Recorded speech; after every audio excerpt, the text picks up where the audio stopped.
The following is an HDNet original presentation.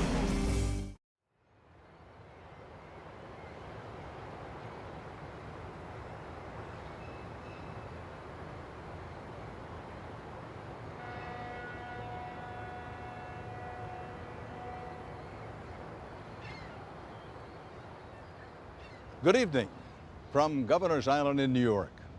The big news on everybody's mind these days is the high unemployment rate. It's over 9%. Nearly 14 million men and women without a paycheck. But despite that sobering number, there are jobs in America, thousands of jobs, as you'll hear tonight, that are going to what are known as foreign guest workers. We've always been a nation of immigrants. The millions who passed through these waters a century ago helped fuel an unprecedented era of prosperity. Today, America's business leaders say we need to continue to attract the world's best and brightest talent to compete in a global economy and to create new American jobs.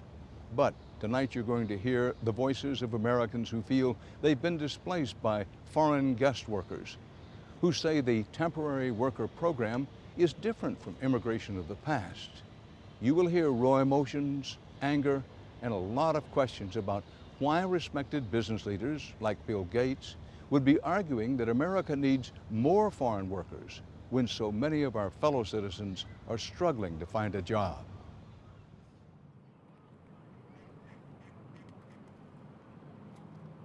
I cannot overstate the importance of overhauling our high-skilled immigration system. We have to welcome the great minds in this world, not shut them out of our country. Unfortunately, our immigration policies are driving away the world's best and brightest precisely when we need them the most. You know what I want to say? Bill Gates, I'm the best and brightest, hire me. I've proven myself to you and everybody else, and I can assure you, if you want to stack up the people in my students with any guest worker and the skills that they have, they're going to be just as good, if not better. And they understand the culture, they understand the society, they've paid their dues, they're part of the community.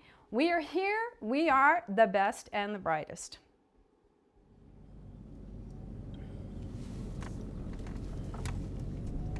So yeah, this is the lovely Microsoft campus. And here is the building that I worked in for a few years when I worked at Microsoft Office. I'm not sure exactly, it's one of these buildings. It's the one that Bill Gates had started in or had like the original campuses across the street. But here's building 36. That one really makes it hard for me to see.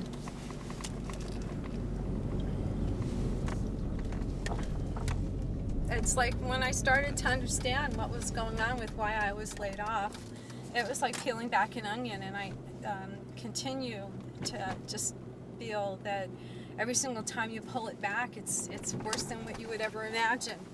And it's just not what I thought I was doing. I mean, I was taught to work hard and do well in school, and I did all that stuff, and I did a great job, and I would never imagine that I would have been out of work for 2 years, aggressively looking for a job, becoming a Phi Beta Kappa student, and it just doesn't matter. I was a music major in college, and after I graduated from college, I moved to New York and worked in Wall Street. And as a music major undergrad, there's not that many jobs, so I had to start out as a secretary.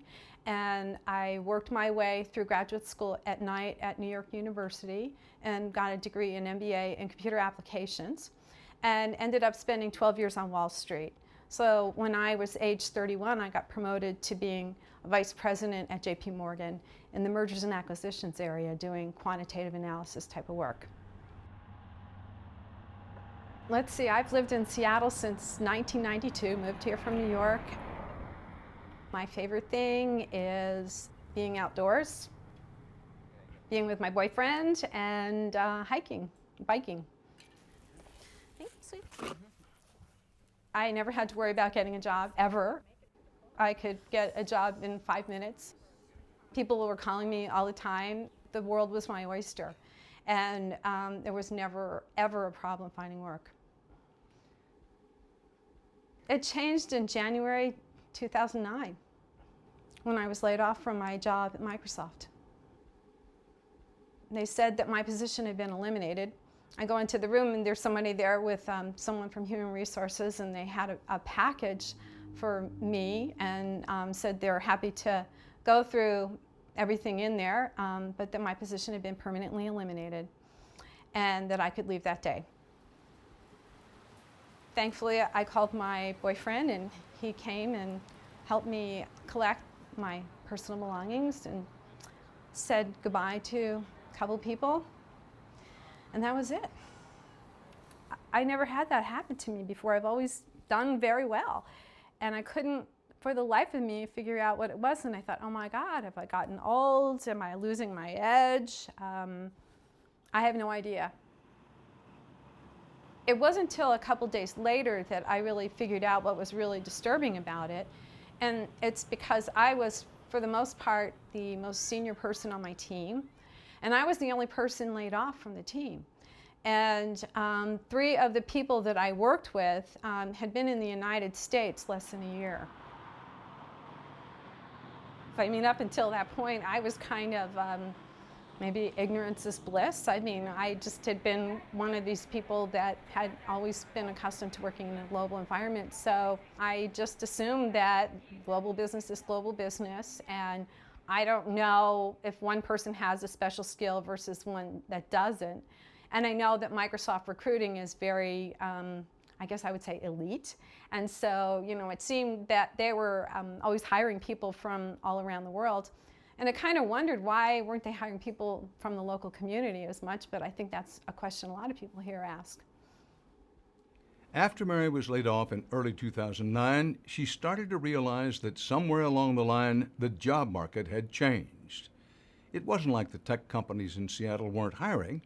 It's just that they often seemed to be looking for foreign guest workers. Every year, U.S. companies use special work visas to hire tens of thousands of foreign guest workers for jobs across the country. The H-1B visa in particular is for, quote, specialty occupations, mostly in the high-tech realm. Mary, like most people in tech, says she'd always thought that by law, companies must first try to hire American workers. But that's not the case. According to Department of Labor guidelines, an H-1B worker, quote, may be hired even when a qualified U.S. worker wants the job, and a U.S. worker can be displaced from the job in favor of the foreign worker, unquote. There are very few people that know that the H-1B law does not make provisions for making sure that Americans are not affected by it. These employers can recruit exclusively offshore and never have any responsibility to hire an American citizen or even consider us. So the reason that I feel that employers are taking advantage of this system and not finding Americans is because they don't have to. It is not the law. I mean, first and foremost, they're cheaper. Secondly, they are at the beck and call of the employer, because if they don't do whatever it is that they're supposed to be doing, they're deported. I mean, their visas depend on having these jobs in principle. I look at thousands and thousands and thousands of these things. A lot of the jobs, there's nothing special about them. They just have a lot of initials next to them. A lot of the jobs, and I can show you hundreds of them, that they say no college degree, no major required. So there is no special education. Most of these positions, according to the Department of Labor, are entry-level jobs.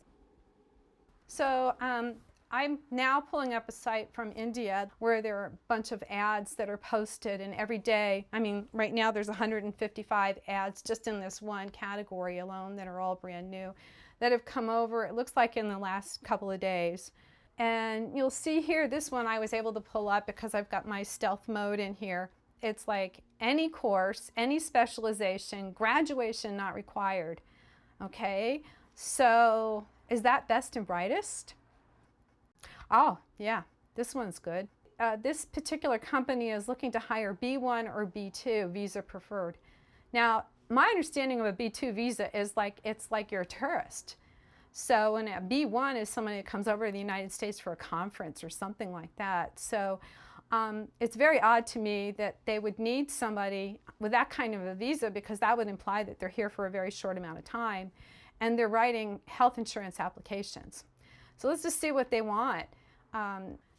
.NET, VB, SQL, Windows development, preferred. Not a problem. I guarantee you there's 50 people right around the corner from here that can do that. This is what they lack. They're American citizens. A qualified American is not eligible to apply. I get so angry when I see these things. I think about all the hard work and so many deserving people that deserve a chance, and I see it every day. It makes me just beside myself. At the time that Microsoft laid off 5,000 American citizens in 2009, they were building this massive complex that is called the Microsoft Commons. It is an elite shopping mall strictly for Microsoft employees. I think I heard there were like 17 restaurants. People can get massages and haircuts and things like that. And they have exclusive shops. But the thing is that you're not allowed in unless you are a Microsoft employee. I feel very upset when I go look at the elaborate, expensive community that Microsoft has built up there, and I think, how many people in the community have lost their homes because they can't get work because of the situation? That's what makes me sad. I think that just one of those buildings probably could have saved 1,400 jobs at Microsoft in January of 2009.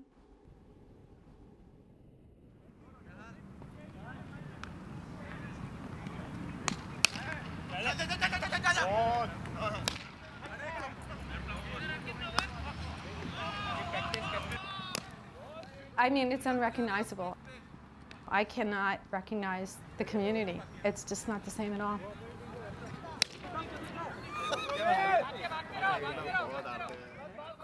I think there are now 30 Indian restaurants now in this community. I can't go into the supermarket without feeling like I'm in another country. I don't mean to say that that's bad, but when you've been in the community and you've contributed so much and you can't see even the people that you're used to seeing, I mean, the demographics are completely different. I think 1/3 of the population of this town is from India. That's the perception among many high-tech workers we talked to in Seattle, that the number of people from India has skyrocketed. But it is not 1/3 of the population. In the suburb of Redmond, home to Microsoft, the number of people of Indian descent totals over 11% of the local population. But that's a 4-fold increase from a decade ago. Of course, many of these people are American citizens, and companies like Microsoft often point out that the only way to put their foreign employees on the path of citizenship is through guest worker programs. Roughly half of the H-1B workers who come to the United States each year are from India. It's a very simple thing for people to judge that you might be sounding like you're biased or you're prejudiced or you're something, and it's not that at all. I mean, I don't care who's from Mars. I mean, Americans are every nationality and everything like that, but I think it's more about just taking care of the people that are part of the country, and charity begins at home. So this isn't anything to do with being prejudiced, and I'm not against global competition. What I am opposed to is segregated employment. And our employment situation with the laws that we have today in place are disqualifying American citizens for jobs in their own zip code. There is an unlimited supply of people from across the world that come over in this labor arbitrage environment that are cheaper, lowering the salaries for everybody. And we're caught in the middle of that whole thing.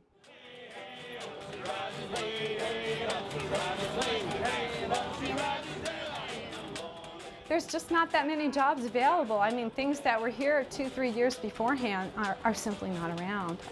I know so many people that have been out of work for a very, very long time, and it's just debilitating. I would go to a place called WorkSource for the state of Washington because you have to go in there and attend seminars, and they had a couple on like resumes and different things for older workers. And it was people just like me, you know, educated professionals who had been in careers for a really long time, who were accomplished, who were articulate, and they suddenly find themselves without a job. They find themselves without health insurance. They find themselves in foreclosure and a lot of other things. It's heartbreaking. I hear regularly I'm overqualified, and I would go to the resume people at the school and at WorkSource and the outsourcing people. I say, what do I do so that I'm not appearing overqualified for these jobs? And so I would take a whole bunch of stuff off, and I was going to take my MBA off.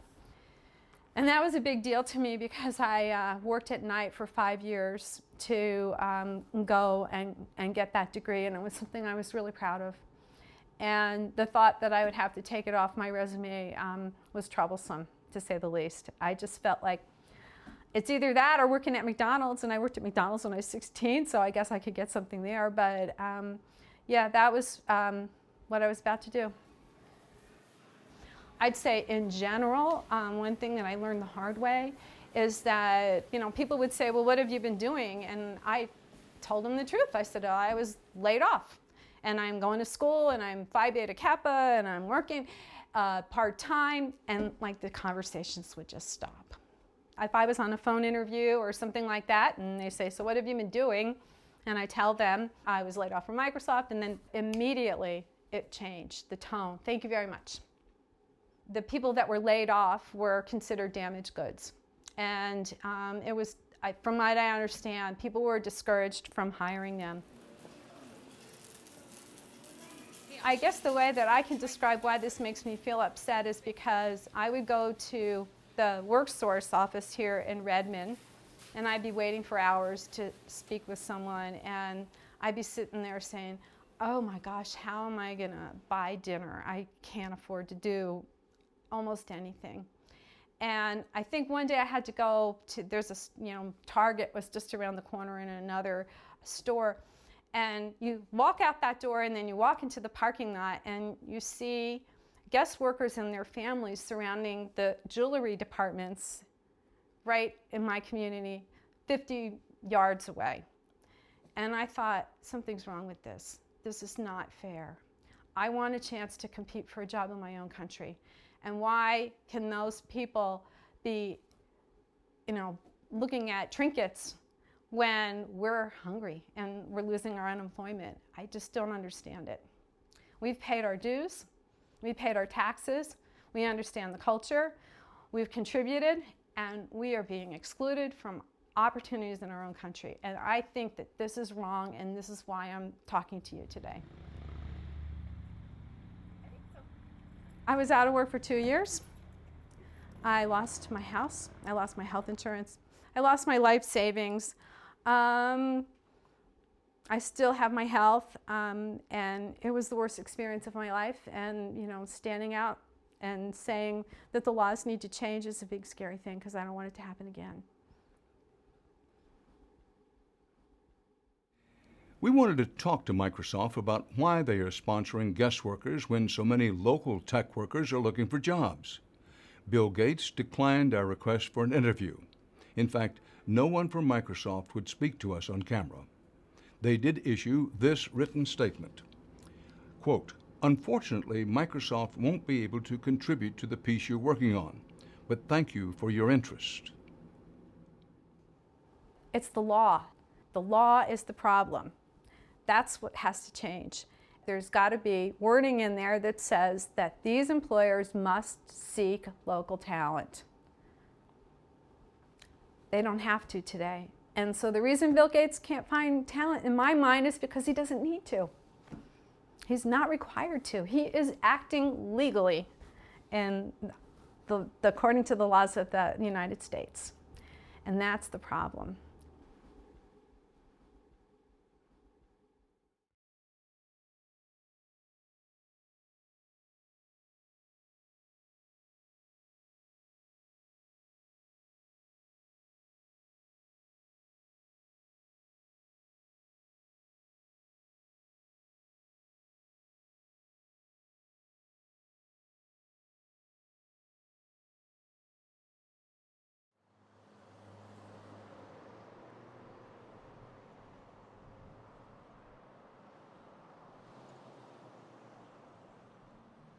It seemed like when American Express management would go out of their way to tell us, don't worry, your job's not going to be sent to India, that's kind of the alarm of that's when you need to worry.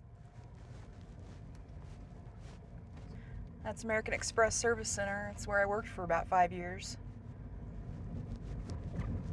It got to be scary. I mean, you come in every day and wonder, is today the day I'm going to find out if my job's going to India? And there was just this constant threat of layoffs. We just get emails continually saying, you know, the economy's getting bad, we may have to do some layoffs. And I never thought it would happen to me. I never in a million years thought it would happen to me. I guess it was in the beginning of January, I was told that we're hiring 2 people from our service center in New Delhi, India, to come here and to help back me up because I was the only person doing my job. And so they brought these 2 guys over, and about a week after they were brought here, I was pulled into an office and told that I had 45 days to train these guys on how to do my job because I was being let go because they were going to take the job and send it back to India. They did not have the skill set at all for the position. I write SQL code from scratch, and that's what you have to be able to do to query data from these different tables. They didn't know the first thing about SQL. I had to basically teach them how to write SQL code on top of teaching them how to use it to extract all these different data points from these tables, and they just didn't get it. And I knew so many other people that would have been happy to take that job that have the skill sets that are right here in America. And I just don't understand how these 2 guys got picked to do this job when they didn't have the skills at all. It was really a humiliating experience having to train them. First of all, I was told by my director that if I didn't do a good enough job training them, they would withhold my severance package, which I couldn't afford to lose because it was a sizable amount of money based on the years I'd been there. So I was always every day living in fear that that they were going to find something that I didn't do good enough to train them and just take my severance pay away from me. It was explained to me that these 2 guys were hired so that American Express could save costs. I was making $47,000 a year. I flat out asked these guys, how much are you making? They're both making $10,000 a year. I know that American Express in India doesn't sponsor any kind of 401k programs. I don't believe there's any kind of health insurance benefits or anything like that. So in the long run, it was just a lot cheaper to hire these 2 guys over me. You can't live in the United States on $10,000 a year when you've got a family to support. I have 2 small children. There's no way I can compete with that. These guys in India, they could take $10,000 a year and, you know, telling me about how they've got a nanny to watch their kids and a driver to drive them places, and you can live like a king over there, but I can't compete with that here. Do you still feel like you have animosity? Oh, I definitely do, especially since I found out that the 2 guys I trained are now back here at my old office doing the job when I was told that the reason why I was let go is because my job was migrated to India. You know, I definitely don't blame the guys that took my job. I know they were kind of innocent victims in this as I was. I don't harbor any personal resentment towards them. They were fun guys, nice guys, you know. They're just trying to make money to support their families as well. I think American Express should be ashamed of themselves for doing this. There's a lot of people that have worked there for many, many years that got put out of a job and it got sent to India. And these people, you know, they're in their late 50s, 60s.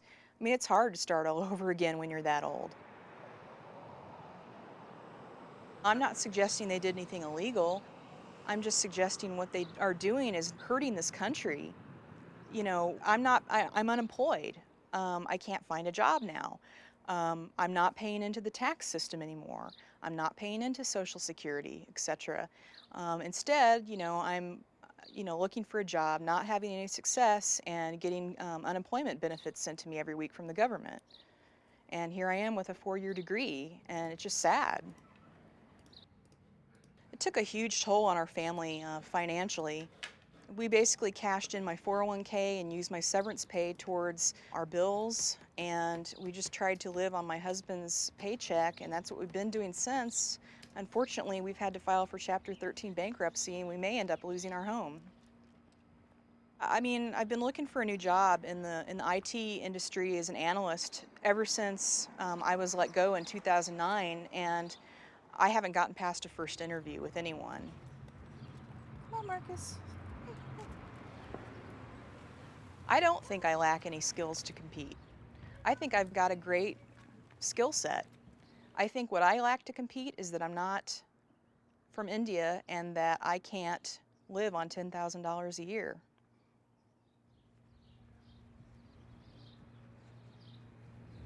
We made repeated requests to speak to representatives of American Express. They, too, refused an interview. But in a statement, they said, quote, "We are not able to discuss specifics about current or former employees. American Express is an equal opportunity employer, and as a truly global company, we have more than 60,000 employees located around the world. We strive to have the right people in the right place servicing our customers," unquote. Diane has decided to leave the technology business, and she's going to cosmetology school. But starting over isn't for everyone, especially for tech workers who have lost their jobs in the twilight of their careers.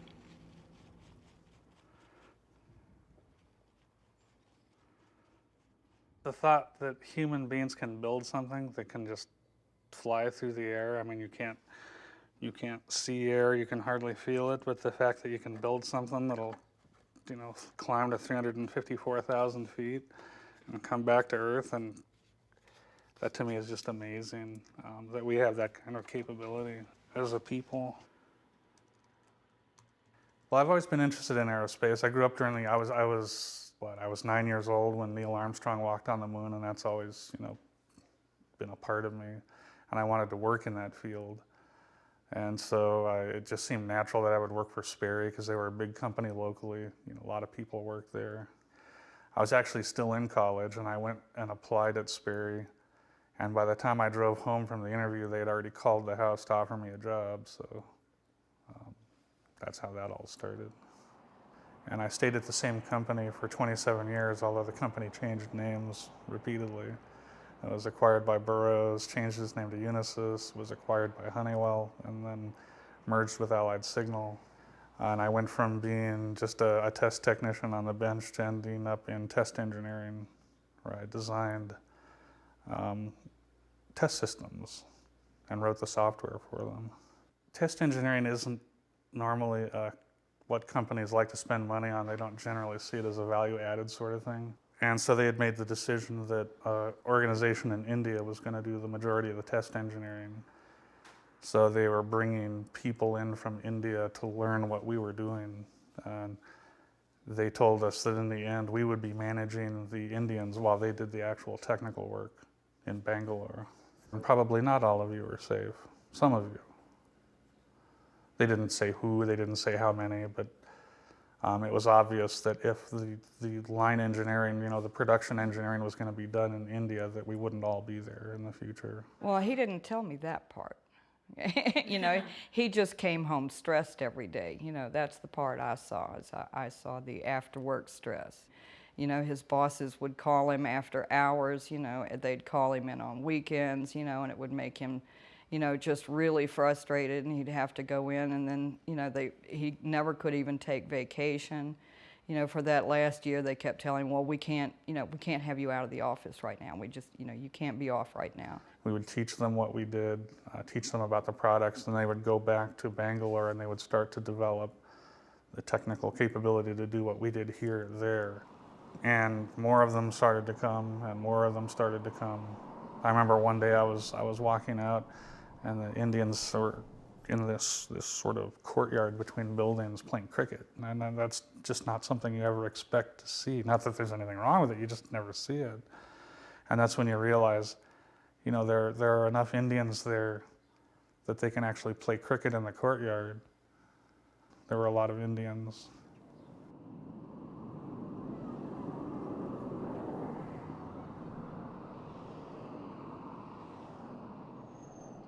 I called him at work, and he usually had a voice message, answering message on there, and I thought I had dialed the wrong number because it was the message telling me the extension numbers of his bosses. And I thought, well, that's not right. And so I dialed the number again, and I got the same message. And about that time, maybe about 30 minutes later, he walked in the door and told me that he had lost his job, that they had fired him. It was devastating to both of us. I don't know whether I could come up with words to describe the hurt, after seeing what he had gone through for this company, what he had given up for this company, for the entire preceding year. And knowing that he had been there 27 years, he was just a few years away from a time when he could have retired, and they fired him. We first heard about the Hammond story when Jean wrote us an email. She said Honeywell fired her husband for what the company said was defrauding them by leaving work early too often. But she said, among engineers, it was common practice to leave early when there was no work left to do and make up the lost time on busier days. She told us her husband kept track of his hours on time cards he kept in his desk. But, according to Jean, her husband was not allowed to return to his desk to get them after he was fired. Oh, I was so angry that that they're just real lucky that I wasn't the only one to come across them if they were out of water and broken down in the desert somewhere, because I just waved. And I was terrified for him because he was just deflated, totally deflated after that. You could just look at his whole demeanor was just caved in. Well, after that, I thought, well, I'd just take a couple of weeks off and then start looking for something new. And then I had a heart attack, and he had a heart attack. Had a heart attack on the morning of July 4th. Yeah. And the next day was in surgery having a quadruple coronary bypass. Well, it seems a little bit more than coincidental to me that he has this heart attack 2 weeks after he's fired, when he's still in this completely deflated state, completely humiliated state. He lost his job, he lost his insurance, he lost his life insurance, he lost, what else did we lose? God, it was a laundry list, and then he had the heart attack. So we had to run out, we had to quick apply for COBRA, and found out that was going to be $1,500 a month. We're like, well, that's going to take a bite out of the savings. We thought, wow, we've made it to the part where it's supposed to be okay, you know, and we can relax a little now, you know, almost done. Yeah, and then no, no. So yeah.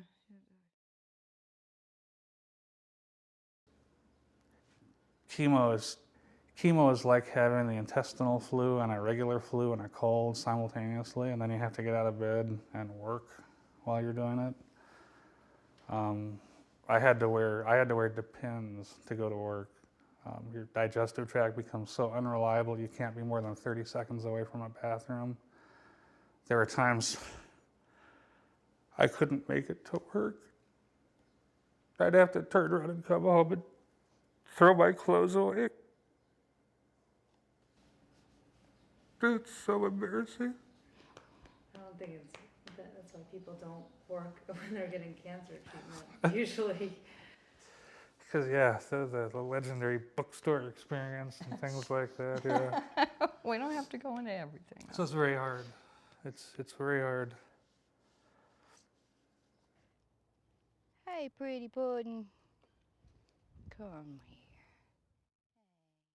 When I went in for the tandem bone marrow transplant, which was part of my chemo treatment, the hospital wanted $150,000 up front to do it. The normal fee that they charge Medicare or whoever is $300,000, but if you pay in cash, they'll cut it in half. So most of my 401k was to pay for that. We don't have retirement. I don't have any retirement prospects anymore, unless I win the lottery. Yeah. What is it, you're just gonna work until? Yeah, I'll work until I slump over at my desk, and then they'll just roll me out in my chair, and that'll be it. I don't blame anybody for him getting cancer, certainly not. That just happens to people, But I do blame the corporation that put us in such a poor position to deal with it. And the corporations that do that to thousands upon thousands of other people. We asked to interview a representative from Honeywell Aerospace, but they declined our offer. Instead, they too released a statement which reads in part, quote, Honeywell Aerospace has moved no engineering test work from its Phoenix, Arizona operations, unquote. Former Honeywell workers we spoke to, however, confirmed much of Hammond's account about the company shifting engineering work to India. Business leaders and politicians say it's important to bring highly skilled foreign workers to the United States to stay competitive in a global market. But these advocates often make no distinction between temporary work visa programs and traditional immigration, which allows newcomers to live permanently in the U.S., build lives, and open businesses. The nuances of immigration policy leave many Americans confused with the rhetoric coming out of Washington. We should make it easier for the best and the brightest to not only stay here, but also to start businesses and create jobs here. In recent years, a full 25% of high-tech startups in the U.S. were founded by immigrants. That led to 200,000 jobs here in America. I'm glad those jobs are here. I want to see more of them created in this country. We need to provide them the chance. Create jobs for who? I'm curious. I seriously, I want to know, when they say, this is what we need in order to create jobs, who are they creating the jobs for? The people of India? Is that who they're talking about? Or are they somehow trying to convince us that by giving our jobs to foreign workers, that's somehow creating work for us? He could have a t-shirt printed up that says best and brightest. But his job is in India, and he had to find a new one.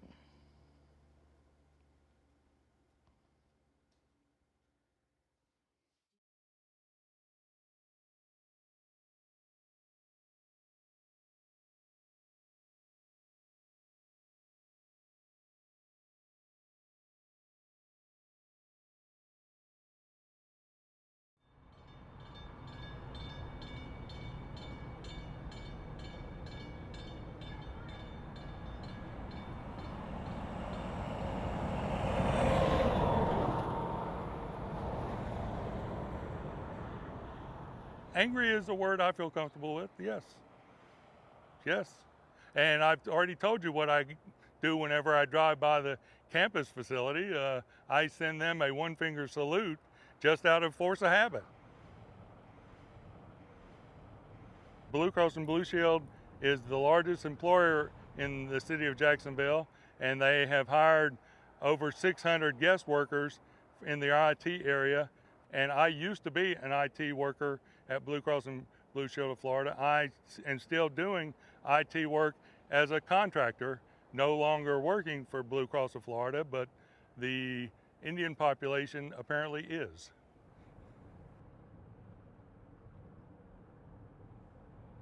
I first became aware of it when I saw the number of foreign workers that we had at the Blue Cross campus. And in fact, they started instructing the American workers how to better fit with the Indian workers that we were working with. And I thought that was strange that they were teaching the American workers how to understand the Indian workers as opposed to the Indian workers understanding the American culture. So I even commented that that was a little ass backwards. They treated me as if I was a corporate asset. So once I got to a period where the cost benefit according to them was negative, I was cut loose. They used to be what was known in the Jacksonville community as a family company. The word out there now with Blue Cross is definitely not family. About 10 years ago, they started laying off long-term employees, trying to save money. And so in 2008, I came down with cancer in March and went on long-term disability for 6 months. And when I came back, a week after I came back, they laid me off for good after 23 years. So, and I was one of the, I know people that got laid off at the same time as I had, the 32, 36 years, 28 years. What bothered me the last 2 years I worked for Blue Cross, I saw the number of foreign workers who were brought in to replace the work that had previously been done by full-time workers who were usually American. And I just didn't understand why I didn't hate the Indian workers. I know that they're trying to support their families the same as I am, but it still bothered me that U.S. workers were losing their jobs because these contractors were taking that work from them. I didn't know the circumstances. I didn't know at that time the difference between the visas, the B1 visa, the H2B visa. I don't know what, but all I knew is these guys were working and my former buddies weren't.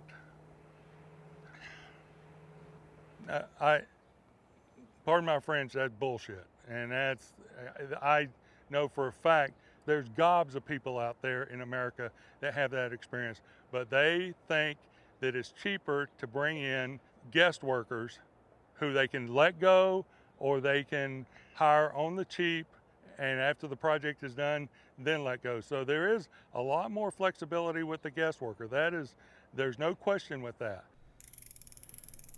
Now there'll be some healthcare professionals saying, oh, he didn't do this swab and he didn't do, I don't do that. No one's using my needles. Okay, yeah. We had an Easter lunch today, so it's a little, had to have some Easter candy, so it's a little high. When I saw so many of these Indians taking what I thought were my fellow American jobs, I started saying some pretty bad stuff, and I didn't like the words that were coming out of my mouth. And she would comment, you know. Because as a nurse, you know, you deal with all types of people, all types of cultures, all types of problems, and we pretty much have to be non-judgmental toward our patients to provide good care. But, you know, there was definitely, in the last few years, there's definitely an influx of Indian families here. I was saying some pretty what would be considered bigoted stuff. Yeah. And I didn't And like that bothered me because I'm not. We aren't that But I generally that couldn't- way. But what about Jordan? Is he still sticking it out there at Blue Cross? Yep. What grade is he? Is he freshman or sophomore this year in high school? I was not given an opportunity to go into these other IT areas and apply for that position. I was deemed not skilled enough to do that position, even without any job interview, even without any chance to get the training required to do that job. A lot of these courses, you can learn it in 2 weeks. You're telling me for someone who's been with the company 25 years, you're not going to give them 2 weeks to learn a skill set that allows them to stay with the company? That's just a little short-sighted. And these executives that have been with the Blue Cross for 30 years, they seem to think that their magical managerial skill set, oh no, Indians can't do that. Oh, give me a break. I did work for legal, I did work for human resource, I did work for marketing, and I got commendations time after time again saying I delivered more than what they asked. Thanks a lot for doing that. That was really sharp of you. But I know from working with these Indian workers that they will do exactly what you ask them to do and no more and nothing else, because the ingrained culture of them, once again I'm saying it in almost a bigoted fashion, them, I hate that, but it's just, I have no way else to express it. They only do what you ask them to do in the job specifications. They will not do anything else. And if the job specs are wrong, they will still do it that way because that's what you ask them to do. Obama, as far as I'm concerned, I voted for him. I was a campaign worker for him. I'm very disappointed in what he's doing for the American worker and the future of America, including my son. He's selling us out as far as I'm concerned. We've told our son that realistically his generation is screwed financially. So I've told Keegan, well, at least hopefully if your mom and I die young, which is what we're expecting to do, you'll get a pretty good nest egg for my retirement. So that's what we're saying, you know. That's, and unfortunately, He's that kind of become language, much more cynical. That kind of language, parents are not used to saying that kind of stuff. In America, the generation, it used to be a given. The next generation is going to have an improved standard of living and improved lifestyle, and we already know that that's not going to happen. I've noticed over the years since he's been let go by Blue Cross, he's become very cynical. It's hard to see him like this, yeah. Sometimes I have to smack him. But, you know. I worry about our son, I really do. Yeah. Their future is screwed. Screwed, blued, and tattooed. They got nothing.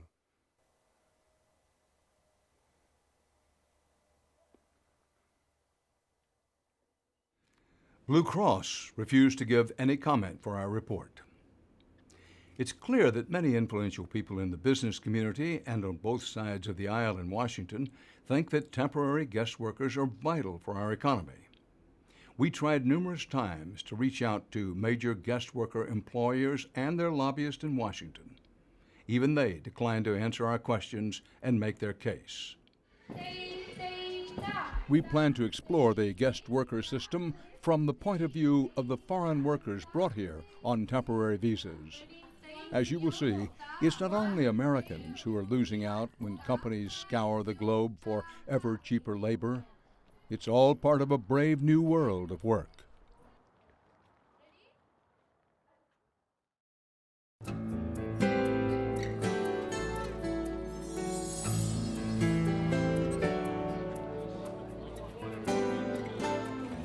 We end our report tonight back in New York Harbor, where tourists from around the world come to learn and experience America's rich immigration history.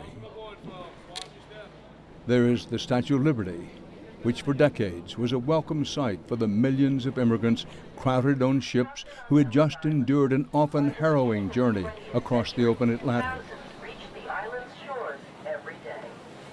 Ellis Island, the famed entry point for the great European migration boom of the late 19th and early 20th centuries, is now a national museum. And those who stop to study the pictures and read the exhibits learn that many who came to America in what is now considered a golden age of immigration faced hardships and sometimes even violent discrimination. America is a nation of immigrants. But each new wave changes our country and disrupts the status quo. And into this complex history falls the current guest worker system we've looked at tonight. The business leaders who advocate expanding today's guest worker programs are eager to tie them to America's most noble immigration traditions, another chapter in the history of a land that has drawn the world's strivers and adventurers from its earliest days. They say many of these guest workers will set down roots in America and help build the economy and create new jobs.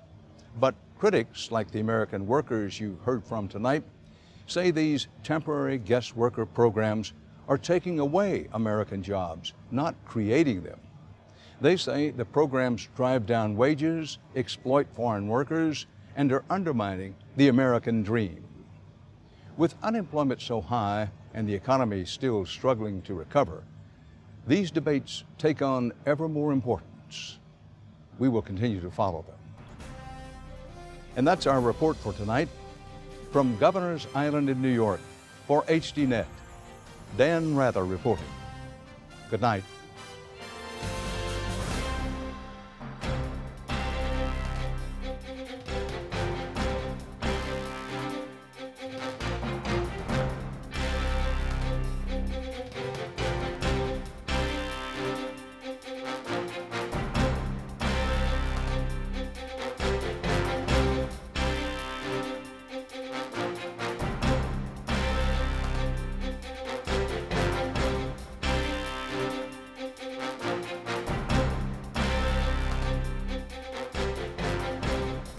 If you would like to add your name to an email list for information on upcoming programs, or if you would just like to send a question or comment, please email us at viewer@hd.net.